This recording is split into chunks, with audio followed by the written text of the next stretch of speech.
beaucoup de difficultés à se frayer un chemin ici parmi la foule, effectivement très compacte. On dit 200 000 personnes attendues aux abords de la place Saint-Pierre, mais ce sera sans doute évidemment plus avec tous les Romains, les fidèles, les anonymes qui vont saluer la dépouille du pape lors de la procession dont vous parliez à l'instant. Effectivement, le compte à rebours est lancé, 1 heure maintenant avant le début de cette cérémonie qui sera présidée par le doyen, le plus âgé des cardinaux, le cardinal Giovanni Battista Re. C'est lui qui va réciter l'homélie, 1 heure et demie de cérémonie avec la lecture des actes des apôtres, avec des intentions de prière dans plusieurs langues, des communions, des chants aussi. Le chœur de la chapelle Sixtine sera présent pour accompagner et faire vivre ce dernier hommage au pape François. Et puis à l'issue de cette cérémonie, eh bien, la dépouille du pape défunt regagnera l'intérieur de la basilique Saint-Pierre, et c'est de là que partira ce long cortège. Alors un cortège assez restreint, il y aura les neveux du pape François, il y aura ceux qui l'ont assisté, suivi pendant toutes ces années ici au Vatican, les infirmières, les assistants, les secrétaires, et puis quelques représentants du Vatican. Mais ce qu'on attend évidemment, c'est cette foule des Romains, des anonymes, et il faut y voir bien sûr un symbole voulu d'ailleurs par le pape François. C'était une de ses volontés inscrites dans son testament, et bien de ne pas recevoir uniquement l'hommage des chefs d'État à un chef d'État, mais aussi avoir l'hommage des anonymes, des fidèles, la foule de Rome qui a suivi ce pontificat ces 12 dernières années, et bien sûr une volonté de rappeler ainsi à l'Église son devoir à la fois d'exemplarité, mais aussi d'assistance aux plus démunis. Voilà une façon de rendre hommage, et un dernier message que le pape François a voulu en ce jour d'hommage qui lui est rendu aujourd'hui. Jérémy Brossard, envoyé spécial BFM TV. Sur ce plateau, Jeanne Daudet et Ulysse Gosset sont toujours avec nous, et j'accueille Will Conquer. Bonjour. Bonjour. Merci d'être avec nous dans cette édition spéciale. Vous êtes prêtre pour les missions étrangères de Paris. Je voudrais commencer avec vous, Will Conquer, sur ces images, ce flot continu de fidèles qui essayent d'avoir une place sur la place Saint-Pierre pour rendre ce dernier hommage au pape François. Qu'est-ce que cela dit? Cela dit la popularité du pape François, ce lien qu'il avait réussi à tisser avec ses fidèles. C'est cette piété populaire qu'il souhaitait mettre en avant.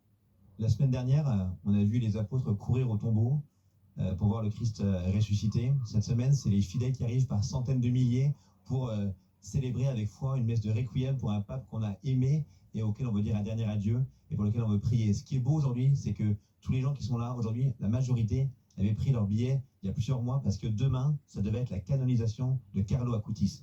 Carlo Acutis a cédé sa place pour que tous ces gens qui sont venus par centaines de milliers depuis le Vietnam, depuis la Martinique, depuis l'Aveyron, ils puissent participer à cet événement unique que sont les funérailles d'un pape. Et donc, ils sont surpris. Il y a une transformation de canonisation en funérailles pontificales, et c'est beau de voir ces gens simples, ces gens ordinaires, ces adolescents, ces dévots de Padre Pio être là dans un événement à la même place que Zelensky ou Donald Trump. Et bien, il y a tous ces petites gens qui sont là, qui participent en nombre aujourd'hui à une magnifique célébration. Et vous-même, à titre personnel, quand vous voyez ces images, cette foule, cela vous émeut? Moi, je suis en larmes de voir tous mes amis qui aiment comme moi Carlo Acutis et qui savent qu'aujourd'hui, eh bien, il accueille le pape François au ciel. C'est tellement beau pour moi de voir ces gens qui ont les petits drapeaux, les petits fanions de Carlo Acutis. C'est beau de voir ces gens qui aiment l'Église comme Carlo aimait l'Église. Et moi, je veux aimer l'Église autant. Aujourd'hui, j'espère qu'on va tous grandir dans cet amour de l'Église, parce que c'est le but, en fait. Le pape François, il aimait l'Église, et il nous aide à l'aimer davantage aujourd'hui. Il n'aimait peut-être pas le Vatican, mais il aimait l'Église, bien évidemment. Jeanne Daudet, dans un peu moins d'1 heure, commencera cette messe, que vous pourrez bien sûr suivre dans cette édition spéciale sur BFM TV. Comment est-ce que ça va se passer? Je vous posais la question tout à l'heure de savoir si c'était une messe d'obsèques traditionnelle. Qu'y aura-t-il de spécifique du fait de l'identité de celui qu'on honore aujourd'hui? Alors, c'est une messe traditionnelle. Après, ne nous leurrons pas, c'est sûr que les funérailles d'un pape ne peuvent ressembler aux funérailles de n'importe quel chrétien qui serait enterré en France, par exemple. Mais le rite, finalement, est le même, sinon qu'il est en latin pour la majorité, en tout cas de tout ce qui concerne les rites. Notre Père, par exemple, ce sera le Pater Noster, et tous les autres rites. La liturgie est une liturgie assez classique. La première lecture de ce qu'on a vu, c'est la lecture du jour, et après, ce sont des textes qui ont été choisis par le Vatican, on peut l'imaginer, pour cette cérémonie, et on en reparlera, qui ont un message particulier en ce qui concerne le pape François. Et puis, c'est vrai, ce qui va changer, c'est ce qui va se passer à la fin.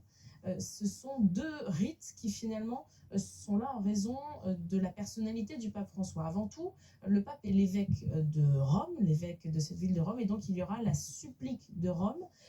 C'est finalement cette très longue litanie des saints, plus d'une centaine de noms, et vous allez, si vous tendez bien l'oreille à un moment, entendre aussi Saint Jean-Paul II, qui sera présent ce nom au sein de cette litanie des saints lorsqu'on évoquera les papes qui ont été canonisés. Et à la fin, il y aura juste après cette supplique, la supplique des églises orientales, qui ont aussi comme père spirituel le pape François, comme chef le pape François, même s'ils ont chacun leur spécificité, chacune ces églises orientales, leur spécificité et leurs rites qui leur sont propres. Le pape François reste à la tête aussi de ces églises.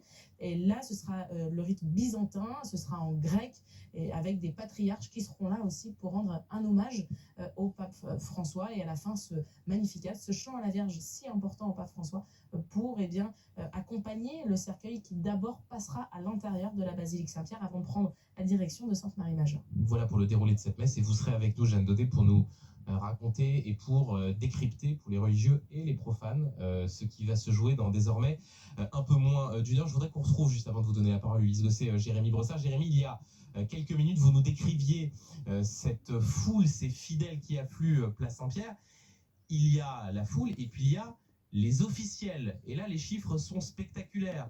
Plus d'une dizaine de monarques, une cinquantaine de chefs d'État. C'est le monde entier, les dirigeants du monde entier qui se réunissent pour assister aux obsèques du pape François. Oui, c'est vrai que les chiffres donnent le tournis. Plus de 160 délégations représentées ce matin, ici, place Saint-Pierre. Ça veut dire quoi? Ça veut dire qu'il y a plus de 160 pays qui sont présents et à des niveaux de représentation extrêmement hauts. Vous l'avez dit, une cinquantaine de chefs d'État, parmi lesquels le président américain Donald Trump, le président français Emmanuel Macron. Ils sont d'ailleurs assez proches l'un de l'autre. Pourquoi? Parce que le protocole veut que la cérémonie réponde à un classement par ordre alphabétique des pays en français, parce que ça reste la langue diplomatique ici au Vatican. États-Unis, France, il y aura donc le président de la Finlande entre Donald Trump et Emmanuel Macron. Une quinzaine de premiers ministres, des têtes couronnées effectivement au premier rang, notamment les rois d'Espagne, de Belgique, le prince Albert de Monaco, et puis évidemment tous les représentants de l'Église, plus de 200 cardinaux, 750 évêques, archevêques. C'est tout le monde catholique qui converge ici et qui va rendre hommage au pape François. Voilà donc pour l'hommage des puissants. Le pape, c'est un chef d'État. Il va recevoir dans moins d'une heure maintenant l'hommage de ses pairs, des chefs d'État, mais c'est aussi l'hommage des fidèles, des centaines de milliers de personnes qui continuent de converger ici vers la place Saint-Pierre.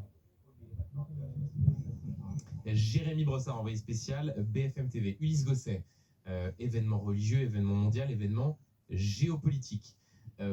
Ces chefs d'État, Donald Trump, Volodymyr Zelensky, Emmanuel Macron, vont-ils profiter, le mot n'est pas bon, mais du moins vont-ils utiliser le fait de pouvoir être assis les uns à côté des autres pour qu'il y ait des à-côtés diplomatiques sur la question de la guerre en Ukraine? Jusqu'au tout dernier moment, on se posait la question de savoir si le président ukrainien Volodymyr Zelensky serait présent ou pas.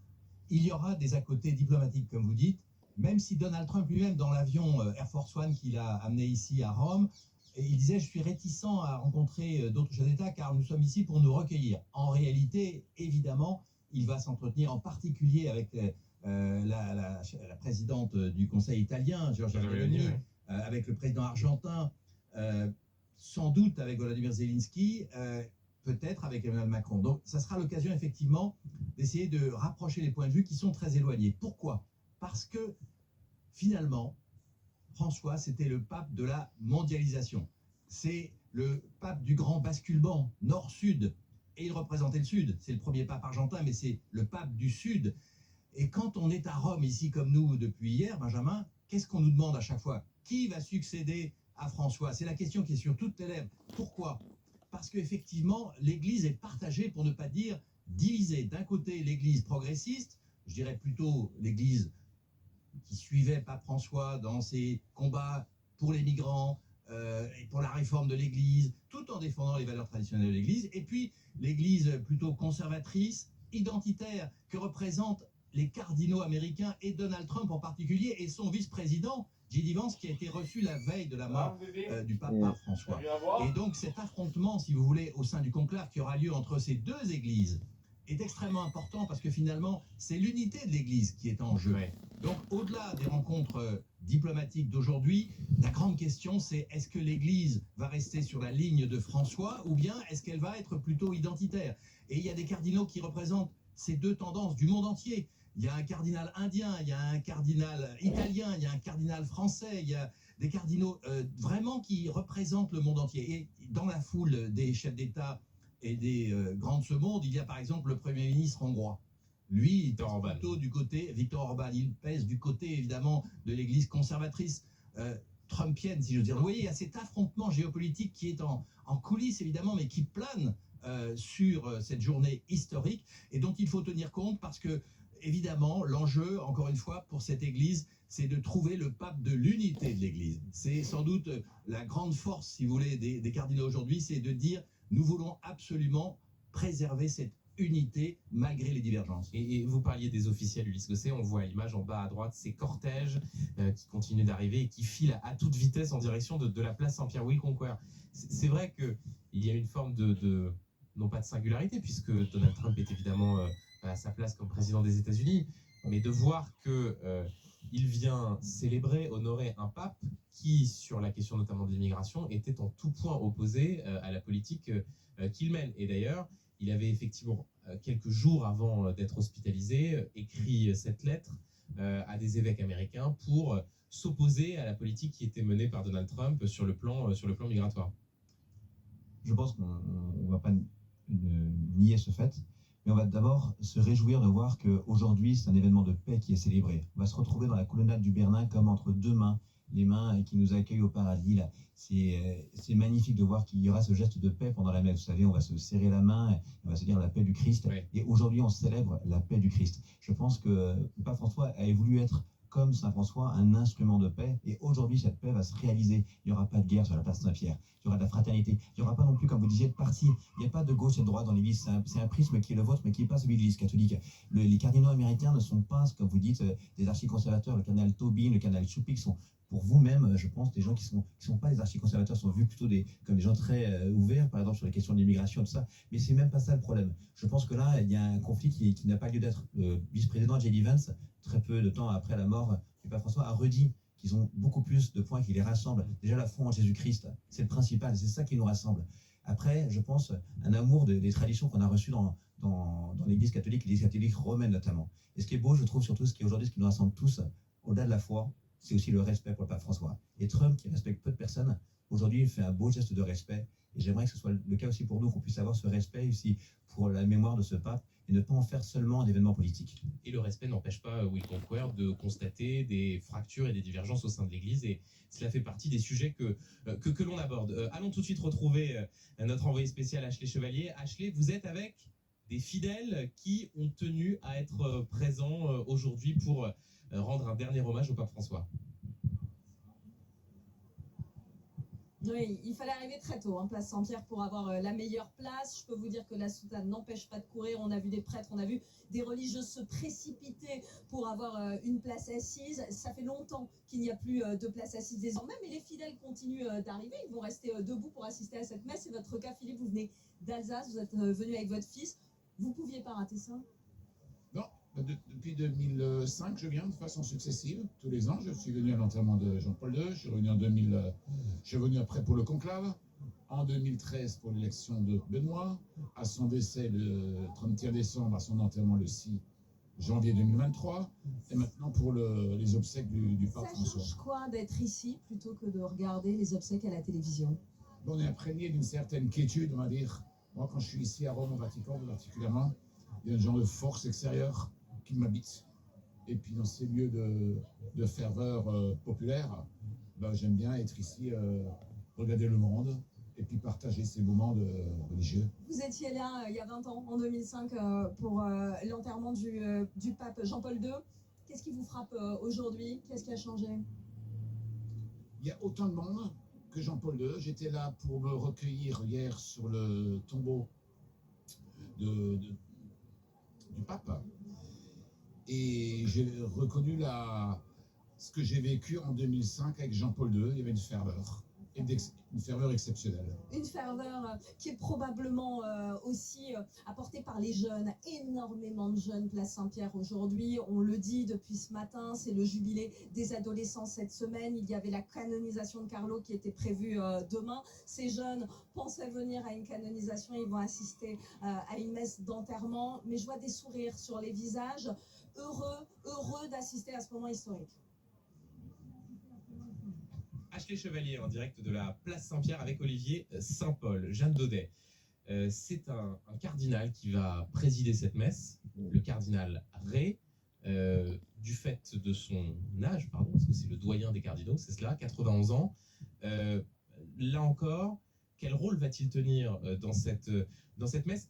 Est-ce que c'est une messe qui est plus longue que les messes d'obsèques auxquelles les catholiques ont l'habitude? Oui, ce sera une messe plus longue, notamment par les rites que j'évoquais tout à l'heure, de suppliques romains et aussi des églises orientales. Cette longue litanie des saints de plus de 100 noms, forcément, rajoutera un peu à cette longueur de la messe. Mais c'est vrai que le cardinal Ray, qui a 91 ans, a été reconduit dans ses fonctions, finalement, de doyen cardinaliste, il n'y a pas si longtemps, au début du mois de février, avant que le pape ne rentre à l'hôpital. Et c'est vrai que c'est lui qui va présider cette cérémonie. Il joue un rôle, effectivement, depuis le début de la semaine, notamment hier, lorsqu'il y a eu la fermeture du cercueil du pape à l'intérieur de cette basilique Saint-Pierre, qui était une cérémonie privée, avec évidemment quelques cardinaux qui étaient présents là encore, mais en dehors de toute... Enfin, il n'y avait pas on a eu des vidéos après, mais il n'y avait pas de direct vidéo à ce moment-là, comme il n'y en aura pas au moment de l'inhumation à l'intérieur de la basilique Sainte-Marie-Majeure, avec cette cérémonie qui, à ce moment-là, sera présidée par le camerlingue Kevin Farrell. Donc c'est vrai que le cardinal Ray va avoir ce rôle de célébrant, c'est notamment lui qui lira l'homélie, prononcera l'homélie juste après l'évangile, ce moment, en fait, l'homélie, pour ceux qui ne connaissent pas, qui explique finalement, qui va évidemment, on imagine, parler de la personnalité du pape François, mais qui va aussi expliquer un peu les textes qui seront lus avant et qui va expliquer finalement la relation qu'on peut voir avec ces textes, le moment qu'on vit aujourd'hui et le pape François. Voilà pour le rôle. Il y aura beaucoup de cardinaux qui sont présents, 220, il y aura beaucoup de co-célébrants, 4000 prêtres venus, on imagine, du monde entier qui pouvaient s'inscrire, et 750 000